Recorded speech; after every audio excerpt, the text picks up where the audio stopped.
ଆଚ୍ଛା ଆପଣ ଜଣେ ସ୍ୱାଧୀନତା ସଂଗ୍ରାମୀ। ହୁଁ ଆଚ୍ଛା ବର୍ତ୍ତମାନ 70 ବର୍ଷରୁ ଅଧିକ ହୋଇଗଲାଣି ଭାରତ ସ୍ୱାଧୀନ ହେବାର। ହୁଁ ଆପଣ ବର୍ତ୍ତମାନ ସୁଦ୍ଧା ବି ମାନେ ତେଜିଆନ ଅଛନ୍ତି କେମିତି?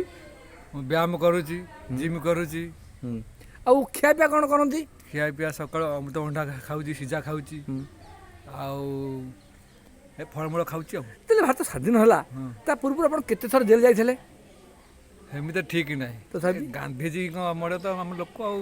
ନାଇଁ ଗାନ୍ଧୀ ଆପଣ କେଉଁଠି ଦେଖା ହେଇଥିଲେ ତାଙ୍କ ସହିତ କେଉଁଠି ବୁଲିଥିଲେ? ଗାନ୍ଧୀ ଯାଇଥିଲା ଆମ ଏଇ ଆଠଗଡ଼ ଖୁଣ୍ଟୁଣି ନିର୍ଗୁଣ୍ଡି ଷ୍ଟେସନରେ ଦେଖା ହେଇଥିଲା।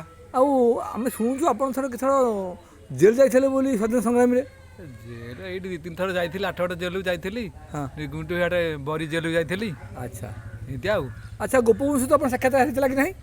ଗୋପବନ୍ଧୁ ସେ ଡଙ୍ଗାରେ ଯାଉଥିଲେ ହଁ ଚୂଡ଼ା ବାଣ୍ଟିବା ପାଇଁ, ଇଆଡ଼େ ତାଙ୍କ ପୁଅ ମରିଗଲା ଏ ସମୟରେ। ଆଚ୍ଛା ଆପଣ ଏବେ ସ୍ୱାଧୀନତା ସଂଗ୍ରାମୀ ଭତ୍ତା ପାଉଛନ୍ତି? ଭତ୍ତାଟି ନାହିଁ।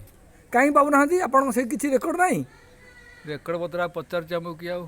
କାହିଁକି ଆପଣ ବର୍ତ୍ତମାନ ସତେଜ ଅଛନ୍ତି, ଦୀର୍ଘ 70 ବର୍ଷ ସ୍ୱାଧୀନ ସରିଲାଣି, ଭାରତ ବର୍ତ୍ତମାନ ଗୋଟେ ଗଣତନ୍ତ୍ର ରାଷ୍ଟ୍ର ହେଲାଣି, ଆପଣ କିଛି ମୁଁ ସେ ପାଇଲେନି? ଭତ୍ତାକୁ ଦରକାର ନାହିଁ, ମୁଁ ସତେଜ ଅଛି ମାନେ ଭତ୍ତା ମୋର ଦରକାର ନାହିଁ। ତାହେଲେ ଆପଣ ବ୍ୟାୟାମ ଫ୍ୟାମ କରୁଛନ୍ତି? କରୁଛି। ମାନେ ମାନେ ଏ ଦୀର୍ଘ ବୟସ ତାହେଲେ ବୟସ କେତେ ହେବ ବର୍ତ୍ତମାନ? 86 ଖଣ୍ଡେ ହେବ ଆଉ। 86 ଖଣ୍ଡେ ହେବ ନାହିଁ? ତାହେଲେ ଆପଣ ମାନେ ଛାତ୍ର ଜୀବନରୁ ସ୍ୱାଧୀନତା ସଂଘର୍ଷ ସଂଗ୍ରାମରେ ଲଢ଼େଇ କରିଥିଲେ। ଲଢ଼େଇ ଆଚ୍ଛା ଅସହଯୋଗ ଆନ୍ଦୋଳନରେ ଆପଣ କେଉଁଠି ଥିଲେ? ଅସହଯୋଗ ଆନ୍ଦୋଳନରେ ସେଟା ମନେ ପଡ଼ୁନି ଆଉ। ମନେ ପଡ଼ୁନି। ଆଚ୍ଛା ଏଇ ଯେଉଁ ଭାରତ ଛାଡ଼ ଆନ୍ଦୋଳନ ବେଳକୁ? ଓଡ଼ିଶାରେ ଥିଲି। ଓଡ଼ିଶାରେ ଥର ଯେଉଁ ମହାତ୍ମା ଗାନ୍ଧୀ ଲବଣ ସତ୍ୟାଗ୍ରହ କରିବାକୁ ଆସିଥିଲେ, ହଁ। ଆପଣ ତାଙ୍କ ସାଙ୍ଗରେ ଦାଣ୍ଡି ଯାତ୍ରା କରିଥିଲେ?